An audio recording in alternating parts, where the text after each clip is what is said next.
ദൈവത്തിന്റെ പരിശുദ്ധമായ നാമം വാഴ്ത്തപ്പെടുമാറാകട്ടെ. ബഥാനിയ ഗോസ്പൽ മിനിസ്ട്രിയുടെ ബൈബിൾ ക്ലാസ്സിലേക്ക് പ്രിയമുള്ളവരെല്ലാം ഹാർദവമായിട്ട് സ്വാഗതം ചെയ്യുന്നു. ഇത് നമ്മളുടെ 144 ബൈബിൾ ക്ലാസ് ആണ്. കഴിഞ്ഞ ബൈബിൾ ക്ലാസ്സുകളിലൊക്കെ അനേക ബൈബിൾ വിഷയങ്ങൾ തിരഞ്ഞെടുത്ത് പഠിക്കുവാൻ കർത്താവ് നമുക്ക് കൃപ ചെയ്ത് നമ്മെ അനുഗ്രഹിച്ചു. പ്രിയമുള്ളവർക്ക് ഏതെങ്കിലും വിഷയത്തില് ബൈബിൾ ക്ലാസ്സുകൾ ശ്രവിക്കുവാൻ ആഗ്രഹിക്കുന്നുവെങ്കിൽ അതിന്റെ പ്ലേലിസ്റ്റിൽ ഓരോ വിഷയങ്ങൾ ഉൾപ്പെടുത്തിയിട്ടുണ്ട്. മിനിസ്ട്രിയുടെ യൂട്യൂബ് ചാനലിൽ നിങ്ങൾക്കത് കാണുവാൻ സാധിക്കുന്നതാണ്. നിങ്ങളുടെ സമയത്ത് നിങ്ങളായിരിക്കുന്ന സ്ഥലത്ത് ഇരുന്നുകൊണ്ട് സ്വസ്ഥമായിട്ട് സമാധാനത്തോടെ നിങ്ങൾക്കത് കാണുവാനും കേൾക്കുവാനും സാധിക്കും. കർത്താവ് നമ്മെ അനുഗ്രഹിക്കുമാറാകട്ടെ. ഇന്ന് ബൈബിൾ ക്ലാസ്സിന് ആധാരമായിട്ട് തിരഞ്ഞെടുത്തിരിക്കുന്നത് ഒരു പ്രവചന ഭാഗമാണ്. ആ പ്രവചന ഭാഗത്തെ നമുക്ക് ഒരുമിച്ച് ഒന്ന് വ്യാഖ്യാനിച്ച് നമുക്കത് പഠിച്ച് എന്താണ് അവിടെ പരിശുദ്ധാത്മാവ് ഉദ്ദേശിച്ചിരിക്കുന്നത് എന്ന് ഗ്രഹിച്ചിട്ട് കഴിഞ്ഞ ദിവസങ്ങളിൽ ആ ഭാഗം വായിച്ച് നമുക്ക് എന്തെങ്കിലും വിധത്തിലുള്ളതായ ഒരു തെറ്റിദ്ധാരണ ഉണ്ടായിട്ടുണ്ട് എങ്കിൽ ഇന്ന് നമുക്ക് വ്യാഖ്യാനത്തിലൂടെ അതിനൊരു പരിഹാരം കണ്ടെത്തി അതിൽ തെറ്റ് സംഭവിച്ചുവെങ്കിൽ നമുക്ക് നമ്മെ തന്നെ തിരുത്തുവാൻ ദൈവകരങ്ങളിലേക്ക് നമ്മെ ഏൽപ്പിച്ചു കൊടുക്കാം. പലരും ചോദിക്കുന്ന ഒരു ചോദ്യമാണ്, വിശുദ്ധ വേദപുസ്തകത്തിലെ വാക്യങ്ങൾ എന്തിനു വ്യാഖ്യാനിക്കണം? കാരണം നമ്മുടെ ഭാഷയിൽ തന്നെ ഏകദേശം 4-5 പരിഭാഷകൾ ഇന്ന് നിലവിലുള്ളപ്പോൾ അവയൊക്കെ വായിച്ച് മനസ്സിലാക്കി അതിന്റെ അർത്ഥം ഗ്രഹിച്ച് അങ്ങ് ജീവിച്ചാൽ പോരെ? എന്തിന് ഈ വിഷമകരമായ കാര്യങ്ങൾ പഠിച്ച് അത് വ്യാഖ്യാനിക്കുകയും അതിന് അർത്ഥങ്ങൾ കണ്ടെത്തുകയൊക്കെ ചെയ്യുവാൻ ശ്രമിക്കണം എന്ന ഒരു ചോദ്യം ചോദിക്കാം. വിശുദ്ധ വേദപുസ്തകം നാം എല്ലാവരും അറിയുന്നത് പോലെ ഏകദേശം 40-ൽ അധികം എഴുത്തുകാരാൽ വിവിധ കാലഘട്ടങ്ങളിൽ, വിവിധ രാജ്യങ്ങളിൽ, വിവിധ ഭാഷയിൽ ജീവിച്ചിരുന്നവർ, വിവിധ സംസ്കാരത്തിൽ ജീവിച്ചിരുന്നവർ ദൈവാത്മാവ് അവരുടെ ഉള്ളിൽ കൊടുത്ത പ്രചോദനമനുസരിച്ച് അവർക്ക് വഴങ്ങുന്ന ഭാഷയിലും അവർ പഠിച്ചെടുത്തിരിക്കുന്ന സംസ്കാരത്തിലും നിന്നുകൊണ്ട് എഴുതപ്പെട്ട 66 പുസ്തകങ്ങളുടെ ഒരു സമാഹാരമാണ് വിശുദ്ധ വേദപുസ്തകം.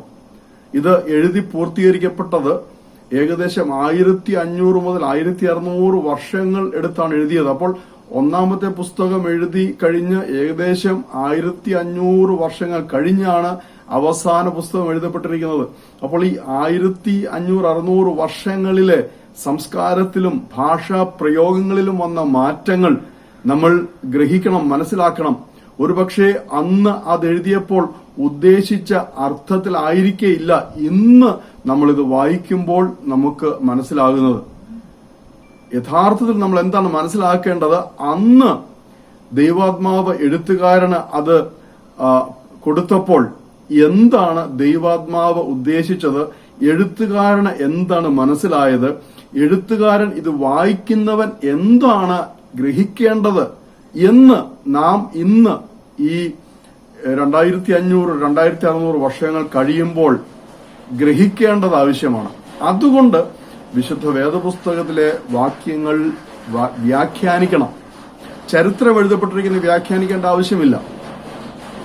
സുവിശേഷങ്ങൾ എഴുതിയിരിക്കുന്ന ചരിത്രമാണ്. അത് അതുപോലെ നമുക്ക് വായിച്ച് മനസ്സിലാക്കിയാൽ മതി. എന്നാൽ പ്രത്യേകിച്ച് പ്രവചന പുസ്തകങ്ങളിൽ എഴുതിയിരിക്കുന്നത്, സങ്കീർത്തനങ്ങളിൽ എഴുതപ്പെട്ടിരിക്കുന്നത്, അതുപോലെ തന്നെ ലേഖനങ്ങളിൽ എഴുതപ്പെട്ടിരിക്കുന്നത് ഒക്കെയും നാം വ്യാഖ്യാനിച്ച് തന്നെ അത് ഗ്രഹിക്കേണ്ട ആവശ്യമുണ്ട്. സ്തോത്രം. വ്യാഖ്യാനത്തിന് വിവിധങ്ങളായ രീതികളുണ്ട്.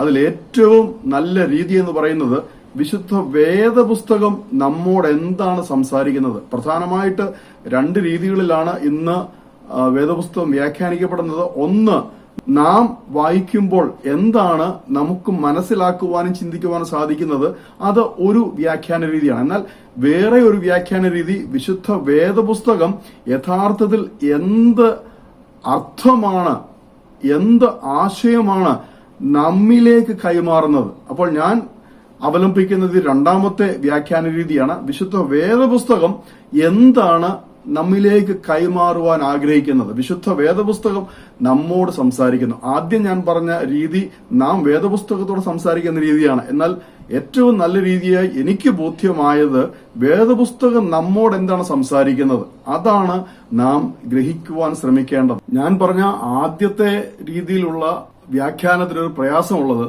നാം പുസ്തകത്തോട് സംസാരിക്കുമ്പോൾ വേദപുസ്തകം ഉദ്ദേശിക്കാത്ത പല കാര്യങ്ങളും നമ്മൾ പറയും. എന്ന് വെച്ചാൽ ഒരു പുസ്തകം എഴുതിയ ആ എഴുത്തുകാരൻ അല്ലെങ്കിൽ പ്രവചനം ദർശിച്ച പ്രവാചകൻ, ഇവർക്ക് നിയോഗം കൊടുത്ത പരിശുദ്ധാത്മാവ് സ്വപ്നത്തിൽ പോലും ഉദ്ദേശിക്കാത്ത കാര്യങ്ങൾ നമ്മൾ പറഞ്ഞുണ്ടാക്കും. അത് വലിയ പ്രയാസത്തിലേക്കും ഒരുപക്ഷെ വേദപുസ്തക വിപരീതത്തിലേക്ക് അങ്ങനെയാണ് പല ദുരുപദേശങ്ങളും ഉടലെടുക്കുന്നത്. എന്നാൽ വേദപുസ്തകം നമ്മോട് സംസാരിക്കുന്ന എന്താണ് എന്നറിയുവാനുള്ള ഒരു ശ്രമം നടത്തിയാൽ അതിന്റെ ഒരു ഗുണമുണ്ട്. വിശുദ്ധ വേദപുസ്തകത്തിൽ എഴുതിയിരിക്കുന്നത് മാത്രമേ നമ്മൾ വായിച്ച് ഗ്രഹിക്കുവാൻ ശ്രമിക്കുകയുള്ളൂ. ഞാനൊരു ഉദാഹരണം പറഞ്ഞുതരാം. യേശു ക്രിസ്തുവിനെ കുറിച്ചുള്ള അനവധി പ്രവചനങ്ങൾ പഴയ നിയമത്തിലുണ്ട്. അത് പലതും നമ്മൾ അതിന്റെ യഥാർത്ഥമായ അർത്ഥത്തിലും യഥാർത്ഥമായ വ്യാഖ്യാനത്തിലും കാണാതെ നമ്മൾക്ക് തോന്നിയതൊക്കെ അതിനോട് കൂടെ ചേർത്ത് വ്യാഖ്യാനിക്കുന്ന ചില രീതികൾ കണ്ടിട്ടുണ്ട്. അത് തീർച്ചയായിട്ടും പലതും അസത്യമായിരിക്കും, അവാസ്തവമായിരിക്കും. പക്ഷെ കേൾക്കുന്നവർക്ക് അത് ശരിയാണെന്ന് തോന്നും, അവരത് ഏറ്റെടുക്കും, അവർ കേൾക്കുന്നതിനെല്ലാം സ്തോത്രം പറയും. അങ്ങനെ ആ ദുരുപദേശം സത്യമെന്ന് തെറ്റിദ്ധരിക്കപ്പെട്ട് വിശ്വാസികൾ വിശ്വസിക്കാനിടയാകും. അത് ഒരിക്കലും ഉണ്ടാകാൻ പാടില്ല. ഓർത്തു നോക്കുക, വളരെ വലിയൊരു തെറ്റാണത്. എന്നാൽ വേദപുസ്തകം നമ്മോട് സംസാരിക്കുന്നതായിട്ട് നമ്മൾ വായിച്ച് ഗ്രഹിച്ച് മനസ്സിലാക്കി അത് ഗ്രഹിച്ച് മറ്റുള്ളവരെ പഠിപ്പിക്കുവാനും പ്രസംഗിക്കുവാനും ശ്രമിച്ചാൽ അതിൽ നമ്മുടേതായ യാതൊന്നും നമ്മൾ ചേർക്കുന്നില്ല. ദൈവം എന്താണോ മനുഷ്യനോട് പറയുവാൻ ഉദ്ദേശിച്ചത് അത് മാത്രമേ പുറത്തു വരികയുള്ളൂ. ചെറിയ ഒരു ഉദാഹരണം പറഞ്ഞാൽ, ഇത് ശ്രദ്ധയോടെ നിങ്ങൾ കേൾക്കണം. വിശുദ്ധ മത്തായി എഴുതിയ സുവിശേഷത്തിൽ 2-ാം അധ്യായം 15-ാം വാക്യത്തിലേക്ക് നമുക്ക് വരാം. ഇപ്രകാരമാണ് അത് വായിക്കുന്നത്: ഹെരോദാവിന്റെ മരണത്തോളം അവൻ അവിടെ പാർത്തു. മിസ്രയീമിൽ നിന്ന് ഞാൻ എന്റെ മകനെ വിളിച്ചു വരുത്തി എന്ന് കർത്താവ് പ്രവാചകൻ മുഖാന്തരം അരുളി ചെയ്തത് നിവൃത്തിയാകുവാൻ സംഗതി വന്നു. വളരെ വ്യക്തമാണല്ലോ. മിസ്രയീമിൽ നിന്ന് ഞാൻ എന്റെ മകനെ വിളിച്ചു വരുത്തി. അപ്പോൾ ഈ ഭാഗം എടുത്ത് നമ്മൾ പഠിക്കുമ്പോൾ അത് ഹോശയ പ്രവചനം 11-ാം അധ്യായം 1-ാം വാക്യമാണ്. നമുക്ക് അതൊന്ന് വായിച്ചു നോക്കാം. ഇസ്രായേൽ ബാലനായിരുന്നപ്പോൾ ഞാൻ അവനെ സ്നേഹിച്ചു. മിസ്രയീമിൽ നിന്ന് ഞാൻ എന്റെ മകനെ വിളിച്ചു. അവരെ വിളിക്കുന്തോറും അവർ വിട്ട് അകന്നുപോയി. ബാൽ ബിംബങ്ങൾക്ക് അവർ ബലി കഴിച്ചു, വിഗ്രഹങ്ങൾക്ക് ധൂപം കാട്ടി.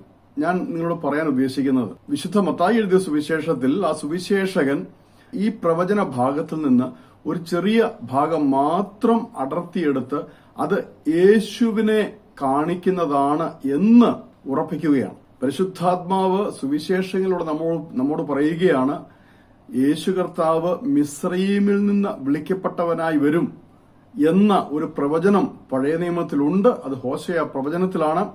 അത് ഇന്ന പദമാണ്. അതിന്റെ അർത്ഥം എന്താണ്? ഹോശയ പ്രവചനത്തിൽ നാം ഇപ്പോൾ വായിച്ചതായ ആ ഭാഗത്തിന് 2 ഘട്ടങ്ങളുണ്ട്, 2 തലങ്ങളുണ്ട്. ഒന്ന്, അതിന്റെ മുഴുവൻ ഭാഗവും ഇസ്രായേൽ ഗോത്രത്തെ കാണിക്കുമ്പോൾ അതിലെ ഒരു ചെറിയ അംശം യേശുക്രിസ്തുവിലേക്ക് വിരൽ ചൂണ്ടുന്നു. ഇവിടെ വേദപുസ്തകം എന്താണ് കാണിക്കുന്നത്? ഒരു ചെറിയ ഭാഗം മാത്രം. എന്നാൽ നാം ആ ഭാഗം വ്യാഖ്യാനിക്കാൻ തുടങ്ങുകയാണ് എന്ന് കരുതുക. വ്യാഖ്യാനിച്ചു വരുമ്പോൾ ഇത് ഹോശയ പ്രവചനത്തിൽ നിർത്തതാണല്ലോ എന്ന് പറഞ്ഞ് ആ ഹോശയ പ്രവചനത്തിലെ 1, 2, 3, 4 വാക്യങ്ങളൂടെ എടുത്ത് അതുകൂടെ യേശുക്രിസ്തുവിനോട് ചേർത്താൽ എന്തായിരിക്കും സ്ഥിതി? ഇതാണ് ഞാൻ പറഞ്ഞത്. വ്യാഖ്യാനം ആവശ്യമാണ്. വ്യാഖ്യാന ശാസ്ത്രം പഠിക്കണം. എന്നിട്ട് വ്യാഖ്യാനിച്ച് മറ്റുള്ളവരെ ഗ്രഹിപ്പിച്ചാൽ മാത്രമേ എന്താണ് ദൈവം ഉദ്ദേശിച്ചത് എന്ന് അവർക്ക് ഗ്രഹിക്കുവാൻ സാധിക്കും. ഇത് പലരും ചെയ്യുന്നൊരു തെറ്റാണ്. എന്നുവെച്ചാൽ പുതിയ നിയമ പുസ്തകങ്ങളിൽ പഴയ നിയമത്തിലെ ഒരു ഉദ്ധരണി കണ്ടിട്ട് ആ ഉദ്ധരണി മാത്രം വായിച്ച് ആ പുതിയ നിയമത്തിലെ ഭാഗത്തോട് ചേർക്കേണ്ടതിന് പകരം, അതാണ് വിശുദ്ധ വേദപുസ്തകം ഉദ്ദേശിച്ചത്, എന്ത് ചെയ്യും? സ്വന്തം ഇഷ്ടപ്രകാരം ആ പഴയ നിയമ ഭാഗത്തിലെ ശേഷം ഭാഗങ്ങളോടെ വായിച്ച് ഈ പുതിയ നിയമ ഭാഗത്തോട് ചേർക്കുവാൻ ശ്രമിക്കുമ്പോൾ അത് ദൈവം ഉദ്ദേശിക്കാത്ത, ബൈബിൾ ഉദ്ദേശിക്കാത്ത ഒരു പ്രയോഗതലത്തിലേക്ക് നമ്മെ നടത്തും. അതിലൂടെ വേദവിപരീതങ്ങൾ, ദുരുപദേശങ്ങൾ ഉടലെടുക്കും. അത് വളരെ സൂക്ഷിക്കണം. അതുകൊണ്ട് നമ്മളിപ്പോൾ ഈ കേട്ട ഈ ഭാഗം മനസ്സിൽ വെച്ചുകൊണ്ട് നമുക്ക് അടുത്ത ഒരു ഭാഗത്തേക്ക്, കുറച്ച് കോൺട്രവേഴ്സ്യൽ ആയിരിക്കുന്ന, കുറച്ച് പ്രയാസമുണ്ടാക്കിയ ഒരു വചനഭാഗത്തേക്ക് പ്രവേശിക്കാം. നമുക്ക് ഒരുമിച്ച് ആ ഭാഗത്തേക്ക് കടന്നു വരാം. യെശയ്യാ പ്രവചനത്തിലേക്ക് നമുക്ക് കടന്നു വരാം. യെശയ്യാ പ്രവാചകന്റെ പ്രവചന പുസ്തകം തുറന്നാട്ടെ. അതിലെ 7-ാമത്തെ അധ്യായം തുറന്ന് 14 മുതലുള്ള വാക്യങ്ങൾ നമുക്കൊന്ന് വായിച്ച് നമുക്കത് ഗ്രഹിക്കുവാൻ ശ്രമിക്കാം. അവിടെയുള്ള ചില സംശയങ്ങൾ ദൂരീകരിക്കുവാനായിട്ട് 14 മുതൽ വായിക്കുന്നു. അതുകൊണ്ട് കർത്താവ് തന്നെ നിങ്ങൾക്ക് ഒരു അടയാളം തരും. ഇവിടെ ശ്രദ്ധിക്കുക, ഒരു വാക്ക് തുടങ്ങിക്കഴിഞ്ഞു, അതുകൊണ്ട് എന്ന് പറയുമ്പോൾ എന്തുകൊണ്ട് എന്നൊരു ചോദ്യം ചോദിച്ചിരിക്കണം. വ്യാഖ്യാനത്തിന്റെ 1-ാമത്തെ പടിയാണത്. അതുകൊണ്ട് എന്ന് പറയുമ്പോൾ എന്തുകൊണ്ട് എന്ന് ചോദിച്ചെങ്കിൽ മാത്രമേ ഇതിന്റെ പശ്ചാത്തലം നമുക്ക് ഗ്രഹിക്കുവാൻ സാധിക്കൂ. എന്തുകൊണ്ടാണ് ഈ ഒരു പ്രവചനം പ്രവാചകനിലൂടെ ദൈവാത്മാവ് മനുഷ്യന് നൽകിയത്? അത് ഓർത്തു വയ്ക്കുക. അവന് ഇമ്മാനുവേൽ എന്ന് പേർ വിളിക്കും. തിന്മ തള്ളി, ശ്രദ്ധിക്കുക, തിന്മ തള്ളി നന്മ തിരഞ്ഞെടുപ്പാൻ പ്രായമാകും വരെ. അപ്പോൾ തിന്മ തള്ളി നന്മ തിരഞ്ഞെടുക്കുക എന്ന് പറഞ്ഞാൽ പ്രായപൂർത്തിയാവുക, ശരിയും തെറ്റും മനസ്സിലാക്കുവാനുള്ള പ്രായപൂർത്തിയാവുക. നമ്മളുടെ ഇപ്പോഴത്തെ കാലത്ത് പറഞ്ഞാൽ ഒരു 10 വയസ്സ് അല്ലെ 15 വയസ്സ്, 10നും 15 വയസ്സിനൊക്കെ ഇടയ്ക്ക് തെറ്റെന്ത് ശരി എന്ത് ഒന്ന് ഏകദേശം നമുക്ക് മനസ്സിലാക്കുവാൻ സാധിക്കും. പൂർണ്ണമായിട്ടല്ല എങ്കിലും, അല്ലെങ്കിൽ നമ്മളുടെ സർക്കാർ തലത്തിലുള്ള കണക്കനുസരിച്ച് 18 വയസ്സാണ് ഒരു വ്യക്തിക്ക് തെറ്റും ശരിയും വ്യക്തമായി ഗ്രഹിക്കുവാനും മനസ്സിലാക്കുവാനും സാധിക്കുന്ന പ്രായമെത്തുന്നത്. അത് അങ്ങനെ തന്നെ ആയിക്കോട്ടെ, ഞാൻ അതിന്റെ അർത്ഥം പറഞ്ഞതേ ഉള്ളൂ. തിന്മ തള്ളി നന്മ തിരഞ്ഞെടുപ്പാൻ പ്രായമാകും വരെ അവൻ തൈരും തേനും കൊണ്ട് ഉപജീവിക്കും. ആ പദം ശ്രദ്ധിക്കുക, ഉപജീവിക്കുക എന്ന് പറഞ്ഞാൽ ഭക്ഷിച്ച് ജീവൻ നിലനിർത്തുക, അല്ലെങ്കിൽ ജീവൻ നിലനിർത്തുവാനായി ഭക്ഷണമായി ഉപയോഗിക്കുക, ആഹാരം കഴിക്കുക. ഇതാണ് ഉപജീവിക്കുക എന്ന് പറയുന്നത്. തിന്മ തള്ളി നന്മ തിരഞ്ഞെടുപ്പാൻ ബാലന് പ്രായമാകും മുമ്പേ നീ വെറുക്കുന്ന 2 രാജാക്കന്മാരുടെയും ദേശം ഉപേക്ഷിക്കപ്പെട്ടിരിക്കും. ഇവിടെ വ്യക്തമാണ്, ഒന്നുകൂടെ പറയുകയാണ്, ആ ബാലന്, അല്ലെങ്കിൽ ഇവിടെ പറയുന്ന ആ ജനിക്കുവാൻ പോകുന്ന ബാലന് പ്രായപൂർത്തിയാകുമ്പോഴേക്കും നീ വെറുക്കുന്ന, അപ്പോൾ നമ്മൾ മുമ്പ് വായിച്ചു അതുകൊണ്ട് എന്ന് വായിച്ചു. അപ്പോൾ എന്തുകൊണ്ട്? അപ്പോൾ അതിന്റെ അർത്ഥം ഈ പ്രവചനം ഒന്നുകിൽ ഒരു വ്യക്തിയോട് അല്ലെങ്കിൽ രാജാവിനോട്. നമ്മൾ ഇതിന്റെ ആദ്യ ഭാഗത്തേക്ക് കടക്കുകയാണെങ്കിൽ 7-ാം അധ്യായത്തിന്റെ ആദ്യ ഭാഗത്തിന്റെ പശ്ചാത്തലം ഉസിയാവിന്റെ മകനായ യോഥാമിന്റെ മകനായി യഹൂദ രാജാവായ ആഹാസിന്റെ കാലത്ത്. അപ്പോൾ ഈ പ്രവചനം നടക്കുന്നത് ആഹാസിന്റെ കാലത്താണ്. ആഹാസ് രാജാവിനോടാണ് യെശയ്യാ പ്രവാചകൻ ഈ പ്രവചനം പ്രവചിക്കുന്നത്. ഇപ്പോൾ കാര്യങ്ങൾ ഏകദേശം മനസ്സിലായല്ലോ. അപ്പോൾ അവിടെ എന്താണ്, നമ്മൾ ആദ്യ ഭാഗം വായിച്ചു വരുമ്പോൾ 2 ദേശങ്ങൾ യഹൂദ ദേശത്തിന് നേരെ യുദ്ധവുമായി വരികയാണ്. അപ്പോൾ ഇതാണ് പശ്ചാത്തലം, ഒരു യുദ്ധമാണ് പശ്ചാത്തലം. അപ്പോൾ ആ പശ്ചാത്തലത്തിൽ നിന്നുകൊണ്ടാണ് യെശയ്യാ പ്രവാചകൻ രാജാവിനോട് അല്ലെങ്കിൽ യഹൂദ ദേശത്തോട് പ്രവചിക്കുകയാണ്. വളരെ വ്യക്തമായല്ലോ. അതുകൊണ്ടാണ് ഇവിടെ അതുകൊണ്ട് എന്ന പദത്തോടുകൂടി ഈ പ്രവചനം ആരംഭിച്ചിരിക്കുന്നത്. അപ്പോൾ വ്യക്തമായി പറയുകയാണ്, ഇമ്മാനുവേൽ എന്ന ഒരു ബാലൻ, ഒരു കന്യകയിൽ അല്ലെങ്കിൽ ഒരു സ്ത്രീയിൽ, അവിടെ ഉപയോഗിച്ചിരിക്കുന്ന മൂലപദത്തിന് 2 അർത്ഥമുണ്ട്. വിവാഹപ്രായമെത്തിയ സ്ത്രീ എന്ന അർത്ഥമുണ്ട്, അവിവാഹിതയായ ഒരു കന്യക എന്ന അർത്ഥമുണ്ട്. ഈ 2 അർത്ഥത്തിലും അത് ഉപയോഗിക്കാം.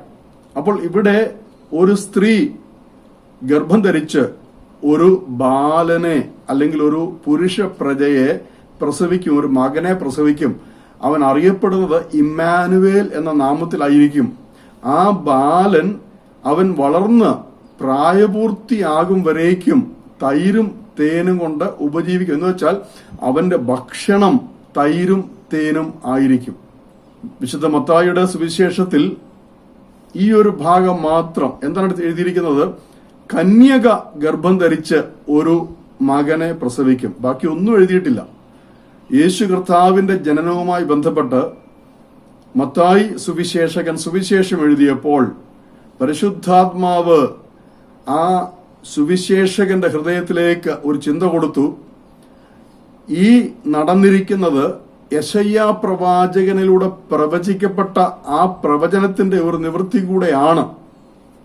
അപ്പോൾ ഇവിടെ ഒരു കാര്യം വ്യക്തമാണ്, ഈ പശ്ചാത്തലത്തിൽ പ്രവചിക്കപ്പെട്ടിരിക്കുന്ന ഇമ്മാനുവേൽ യേശു കർത്താവ് അല്ല. നമുക്കിത് വ്യക്തമായിട്ട് അറിയാം. കാരണം യേശു കർത്താവ് ജനിച്ചത് ആഹാസ് രാജാവിന്റെ ഭരണകാലത്തല്ല. അന്ന് യഹൂദയ്ക്ക് നേരെ ഈ പറയുന്ന 2 യുദ്ധങ്ങളില്ല. അന്ന് യേശു കർത്താവ് ജനിക്കുന്ന സമയത്ത് തൈരും തേനും ഉപജീവിച്ച് ജീവിക്കേണ്ട ഒരു സാഹചര്യം ഗലീല ദേശത്തോ ബേത്ലഹേം ദേശത്തോ നസ്രേത്ത് പട്ടണത്തിലോ ഇല്ല. നമുക്കിത് വ്യക്തമായിട്ട് അറിയാം. അപ്പോൾ തീർച്ചയായിട്ടും ഇവിടെ ഒരു കാര്യം നമുക്ക് മനസ്സിലാക്കുവാൻ സാധിക്കുന്നത്, യെശയ്യാ പ്രവാചകനിലൂടെ പരിശുദ്ധാത്മാവ് നൽകിയ ഈ പ്രവചനത്തിന് വിവിധ ഘട്ടങ്ങളുണ്ട്. അല്ലെങ്കിൽ ഒരു പ്രവചനത്തിൽ തന്നെ 2 വ്യക്തികളെ കുറിച്ചുള്ള പ്രവചനം അടങ്ങിയിരിക്കുന്നു, 2 കാലഘട്ടത്തെക്കുറിച്ചുള്ള പ്രവചനം അടങ്ങിയിരിക്കുന്നു. ഇതാണ് നമുക്കവിടെ മനസ്സിലാക്കേണ്ടത്.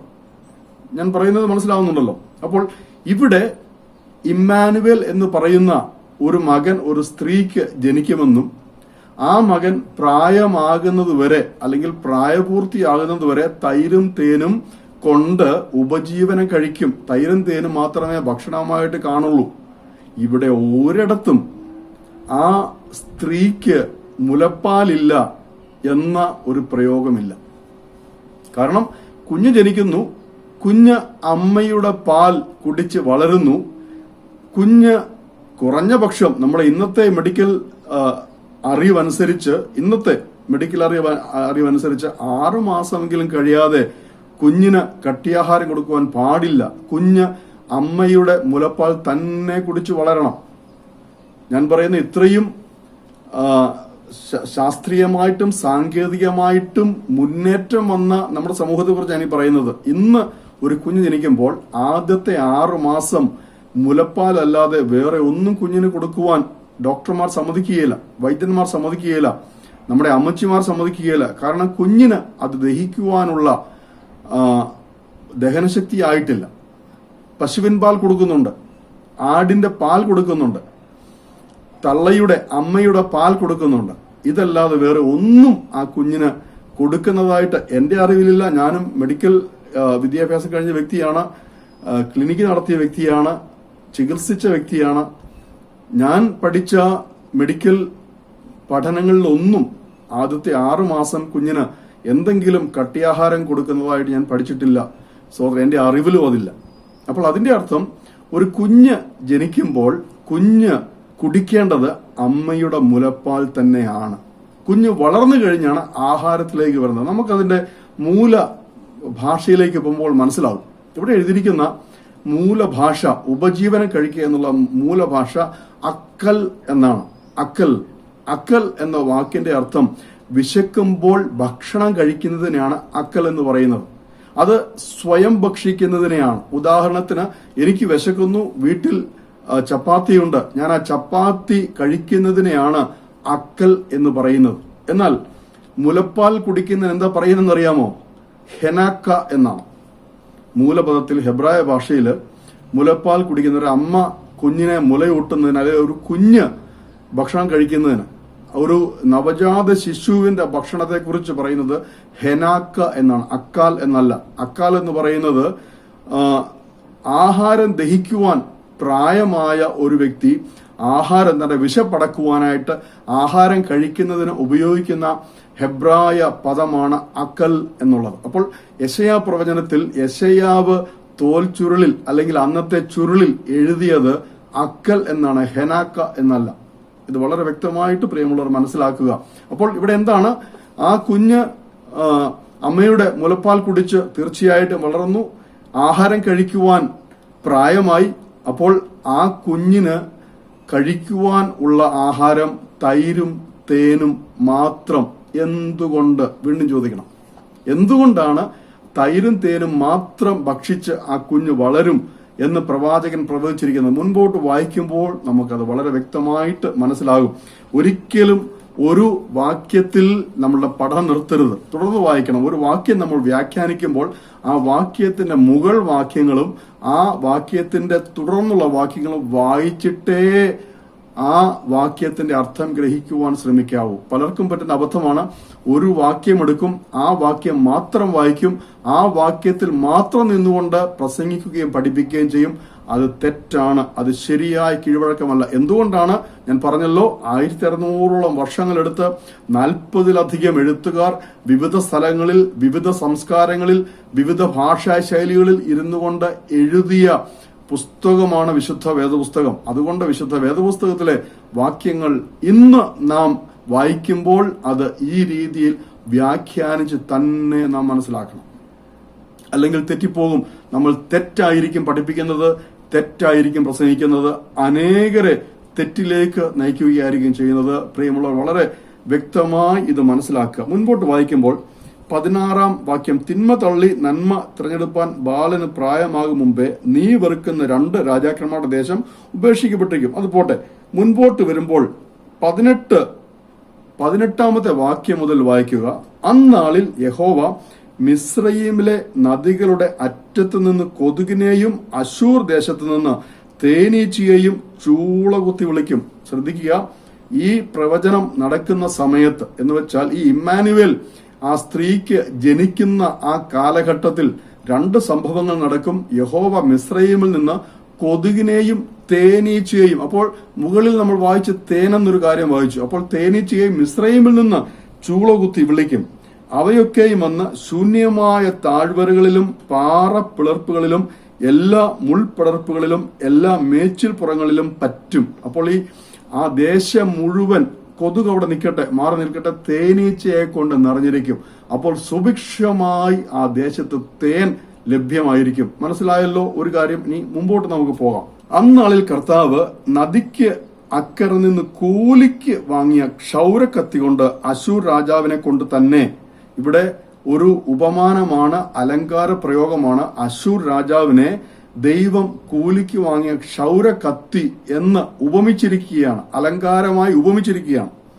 തലയും കാലും ക്ഷൗരം ചെയ്യും, അത് താടിയും കൂടെ നീക്കും. അന്നാളിൽ ഒരുത്തൻ ഒരു പശുക്കിടാവിനെയും 2 ആടിനെയും വളർത്തും. നോക്കിയേ, ഇവിടെ വ്യക്തമായിട്ട് എഴുതിയിരിക്കണം, അശൂർ രാജാവ് ആ ദേശത്തെ ആക്രമിച്ചിട്ട് മുഴുവൻ, ഓർത്തു നോക്കിയേ, താടിയും മുടിയും കൈയും കാലൊക്കെ വടിച്ച് ക്ഷൗരം ചെയ്യുന്നത് പോലെ ആ ദേശത്തെ മുഴുവൻ മരുഭൂമിയാക്കി കളയും. അവിടുത്തെ സകല കൃഷിയും നശിപ്പിക്കും. അവിടെ ആകപ്പാട് മുമ്പേ നമ്മൾ വായിച്ചതുപോലെ കൊതുകും തേനീച്ചയും മാത്രമേ ഉണ്ടായിരിക്കുകയുള്ളൂ. 2 മുള്ളും പറക്കാരയും ഉണ്ടായിരിക്കും. എന്നിട്ട് അവിടെയുള്ളവർ കൃഷി ചെയ്യാൻ കഴിയാതെ അവരെന്ത് ചെയ്യും? ഓരോ വീട്ടിലും ഒരു പശുവിനെയും 2 ആടിനെയും വളർത്തും. കാരണം എന്താണ്? ആടിനും പശുവിനും തിന്നാനുള്ള ആവശ്യത്തിലുണ്ട് അവിടെ. നിങ്ങൾ മനസ്സിലാക്കുന്നതാണ് ഞാൻ ഈ പറയുന്നത്. അന്നാളിൽ ഒരുത്തൻ ഒരു പശുക്കിടാവിനെയും 2 ആട്ടിനെയും വളർത്തും. അവയെ കറന്ന് കിട്ടുന്ന പാലിന്റെ പെരുപ്പം അവൻ തൈര് തന്നെ കൊറ്റു കഴിക്കും. ഇവിടെ കൊറ്റു കഴിക്കുക എന്ന് പറഞ്ഞാൽ മുമ്പേ പറഞ്ഞ അക്കലാണ്. കൊറ്റു കഴിക്കുക എന്ന് പറഞ്ഞാൽ ഉപജീവനം കഴിക്കുക, അവൻ ഭക്ഷിക്കുക. ദേശത്ത് ശേഷിച്ചിരിക്കുന്ന ഏവരുടെയും ആഹാരം തൈരും തേനും ആയിരിക്കും. ഇല്ലോ, മനസ്സിലായോ? എന്ന് വെച്ചാൽ ഈ ഇമ്മാനുവേൽ എന്ന് പറയുന്ന ആ ബാലൻ ഒരു സ്ത്രീയിൽ നിന്ന് ജനിച്ചു കഴിയുന്ന ആ കാലഘട്ടത്തില് ഈ കുഞ്ഞ് വളർന്നു വന്ന് വിശക്കുന്നു എന്ന് പറഞ്ഞ് കരയുമ്പോൾ അമ്മ അവന് കൊടുക്കുവാനായിട്ട് വീട്ടിൽ ഭക്ഷണമില്ല, ഗോതമ്പ് പൊടിയില്ല, മാവില്ല, എണ്ണയില്ല, ഭക്ഷണം ഉണ്ടാക്കി കൊടുക്കാൻ ഒന്നുമില്ല. എന്നാൽ വീട്ടിൽ എന്തുണ്ട്? വീട്ടിൽ ആവശ്യത്തിന് തൈരുണ്ട്, വീട്ടിൽ ആവശ്യത്തിന് തേനുണ്ട്. കാരണം ദേശത്ത് നിറയെ തേനീച്ചയാണ്. അവിടെ മുഴുവൻ മുള്ളും പറക്കാരയുമാണ്. ആ മുള്ളും പറക്കാരയും തിന്ന് നല്ലതുപോലെ കൊഴുത്ത പശുവും ആടുമുണ്ട്. ഈ പശുവിന്റെയും ആടിന്റെയും പാലിന്റെ പെരുപ്പം കൊണ്ട് യഥാർത്ഥത്തിൽ അതിന്റെ മൂലഭാഷയിൽ നമ്മൾ മനസ്സിലാക്കിയാൽ തൈര് എന്നല്ല, യഥാർത്ഥത്തിൽ ചീസ് എന്നാണ്. പനീർ, ചീസ് എന്നാണ് അതിന്റെ യഥാർത്ഥ അർത്ഥം. അല്ലെങ്കിൽ ബട്ടർ എന്ന ചില പുസ്തകങ്ങളിൽ തർജ്ജമ KJV പോലുള്ള പുസ്തകങ്ങളിൽ ബട്ടർ, അതിന്റെ വെണ്ണ എടുത്ത് സൂക്ഷിക്കുന്നു എന്ന്. കാരണം ഈ പാൽ അധികമാകുമ്പോൾ ആ പാല് അതുപോലെ ഇരുന്നാൽ ചീത്തയായി പോകും. അതുകൊണ്ട് അതിനെ പുളിപ്പിച്ചിട്ട് അതിൽ നിന്ന് തൈരുണ്ടാക്കും, അതിൽ നിന്ന് ചീസ് ഉണ്ടാക്കും. മനസ്സിലായോ? അത് തൈര് കടഞ്ഞ് വെണ്ണ എടുത്ത് സൂക്ഷിക്കും, അതിനെ നെയ്യാക്കി സൂക്ഷിക്കും. പിന്നെ തേൻ, കേടുവരുന്നതുള്ള തേൻ ആവശ്യത്തിനുണ്ട്. അപ്പോൾ ആ ദേശത്ത് അന്നാളിൽ ഭക്ഷണം കഴിക്കുവാനായിട്ട് ആകെ ഉള്ള 2 വസ്തുക്കൾ, ഒന്ന് പാല് ഉൽപ്പന്നങ്ങളും 2 തേനും മാത്രമാണ്. അതുകൊണ്ട് ഇമ്മാനുവേൽ എന്ന പേരുള്ള അല്ലെങ്കിൽ ഇമ്മാനുവേൽ എന്ന നാമത്തിൽ അറിയപ്പെടുന്ന ഈ ബാലൻ അവൻ തൈരും അല്ലെങ്കിൽ പാലുൽപ്പന്നങ്ങളും തേനും മാത്രം ഭക്ഷിച്ച്, അവന്റെ ദേശത്തെ മറ്റുള്ളവരും അങ്ങനെ തന്നെ, അവന്റെ മാതാപിതാക്കളും അങ്ങനെ തന്നെ, എല്ലാം അങ്ങനെ തന്നെ, അവനെ വളർത്തുന്നവരും അങ്ങനെ തന്നെ, ആ ദേശത്തുള്ള എല്ലാവരും പാലുൽപ്പന്നങ്ങളും തേനും മാത്രം ആഹാരമായി ഭക്ഷിച്ച് അവർ ജീവിക്കും.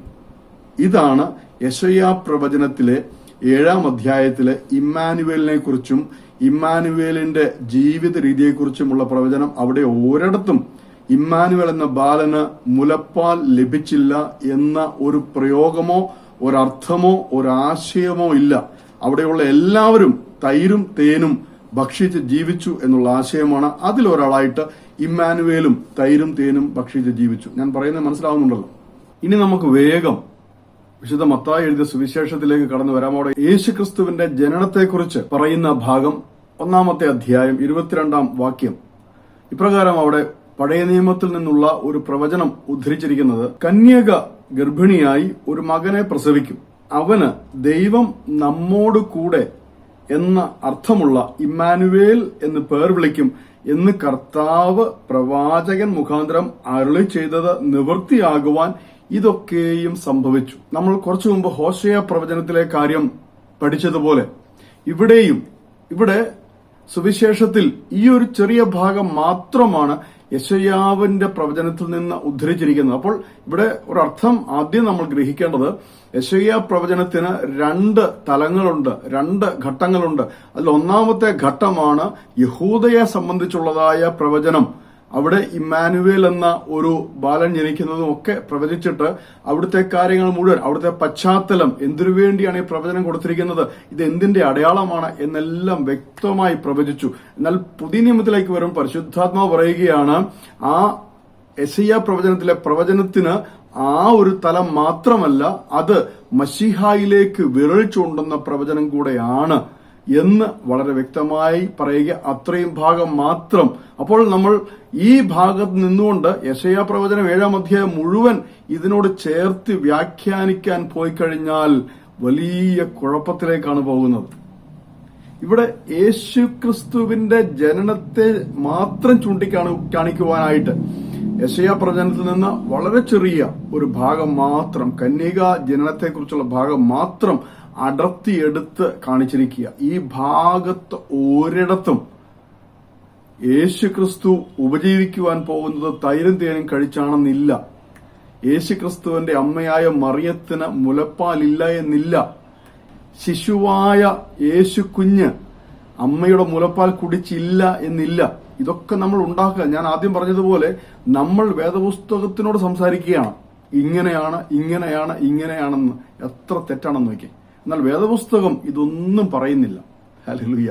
വേദപുസ്തകം ഒരിടത്തും പറയുന്നില്ല ഒരു കുഞ്ഞിന് അമ്മപ്പാൽ നിഷേധിച്ചുവെന്ന്, അല്ലെ അമ്മയ്ക്ക് പാലില്ലായിരുന്നുവെന്ന് വേദപുസ്തകത്തിൽ ഒരിടത്തും പറയുന്നില്ല. അപ്പോൾ ഇങ്ങനെയുള്ള തെറ്റായ കാര്യങ്ങൾ നമ്മൾക്ക് മനസ്സിൽ തോന്നുന്നതൊക്കെ വിശുദ്ധ വേദപുസ്തക വാക്യങ്ങളോട് ചേർത്ത് വെച്ച് വ്യാഖ്യാനിക്കുവാനും പഠിക്കുവാനും ശ്രമിച്ചാൽ ദൈവാത്മാവ് എന്ത് ഉദ്ദേശിച്ചുകൊണ്ട് വിശുദ്ധ വേദപുസ്തകം എഴുതിയോ നമ്മളത് മുഴുവൻ തിരസ്കരിച്ചുകൊണ്ട് നമുക്ക് തോന്നിയ അർത്ഥങ്ങൾ കൊടുത്ത് നമ്മുടെ കേൾവിക്കാരെ വഴിതെറ്റിക്കുകയാണ്. ദൈവദാസന്മാർ വളരെ വളരെ ശ്രദ്ധിക്കണം. വേദ അധ്യാപകർ വളരെ വളരെ ശ്രദ്ധിക്കണം. നമ്മൾ വിശുദ്ധ വേദപുസ്തകത്തിലെ വാക്യങ്ങൾ യഥാവിധി വ്യാഖ്യാനം ചെയ്ത് നാം അതിന്റെ അർത്ഥവും അതിന്റെ പശ്ചാത്തലവും മനസ്സിലാക്കിയിട്ട് വേണം മറ്റുള്ളവരെ പഠിപ്പിക്കുവാനും പ്രസംഗിക്കുവാനും ചെയ്യുവാൻ. ദൈവമായ കർത്താവ് എല്ലാവരെയും അനുഗ്രഹിക്കട്ടെ. ഈ വീഡിയോ മുഴുവൻ നിങ്ങൾ കേട്ടെങ്കിൽ തീർച്ചയായിട്ടും നിങ്ങൾക്ക് ഇതേക്കുറിച്ച് ഒരു ബോധ്യം ഉണ്ടായിട്ടുണ്ട്. നിങ്ങൾക്കും ഇതിൽ അഭിപ്രായം ഉണ്ടായിരിക്കാൻ തീർച്ചയായിട്ടും എന്നെ അറിയിക്കണം. എന്റെ വാട്സാപ്പ് നമ്പറും ഇമെയിലും ഒക്കെ ഇവിടെ നിങ്ങൾക്ക് കാണുവാൻ സാധിക്കും. ബന്ധപ്പെടുക. താങ്കൾ പറഞ്ഞത് തെറ്റാണ്, ഇതാണ് ശരി എന്ന് ആർക്കെങ്കിലും പ്രൂവ് ചെയ്യാൻ സാധിച്ചാൽ, തെളിയിക്കാൻ സാധിച്ചാൽ, വിശുദ്ധ വേദപുസ്തകത്തിൽ നിന്ന് സംശയം എന്നെ തെളിയിക്കാൻ സാധിച്ചാൽ അതിനുമുണ്ട് അവസരം. ഹല്ലേലൂയ. ആരെയും അതിൽ നിന്ന് ഒഴിച്ചു നിർത്തുകയല്ല. പ്രിയമുള്ളവരെല്ലാം ദൈവമായ കർത്താവ് അനുഗ്രഹിക്കട്ടെ. നമുക്ക് വിശുദ്ധ വചനത്തിന്റെ യഥാർത്ഥ തത്വം, യഥാർത്ഥ ആശയം, യഥാർത്ഥ അർത്ഥം ഗ്രഹിച്ചുകൊണ്ട് നമ്മുടെ ജീവിതത്തിൽ അതൊക്കെയും പ്രാവർത്തികമാക്കുവാൻ പരിശുദ്ധാത്മാ നമ്മെ സഹായിക്കട്ടെ. നമുക്ക് ഒരുമിച്ച് പ്രാർത്ഥിക്കാൻ. കർത്താവെ, ഇത്രയും സമയം അവിടുത്തെ വചനവുമായിട്ട് അവിടുത്തെ സന്നിധിയിലായിരിക്കുവാൻ ഞങ്ങൾ ചെയ്ത കൃപയ്ക്കായി സ്തുതിക്കുന്നു. ഇത് ഹല്ലേലൂയ സംസാരിക്കുവാൻ ഇടയനെ അവിടുന്ന് ബലപ്പെടുത്തിയല്ലോ. ഇത് കേട്ട നിന്റെ മക്കളെ ഓരോരുത്തരെയും, നിന്റെ ദാസന്മാരെ ഓരോരുത്തരെയും പിതാവിന്റെയും പുത്രന്റെയും പരിശുദ്ധാത്മാവിന്റെയും നാമത്തിൽ ഞാൻ അനുഗ്രഹിച്ച് പ്രാർത്ഥിക്കുന്നപ്പ. പ്രാർത്ഥനയോടെ സ്തുതിക്കുന്നു യേശു ക്രിസ്തുവിന്റെ തിരുനാമത്തിൽ തന്നെ. ആമേൻ. God bless you. God bless you all.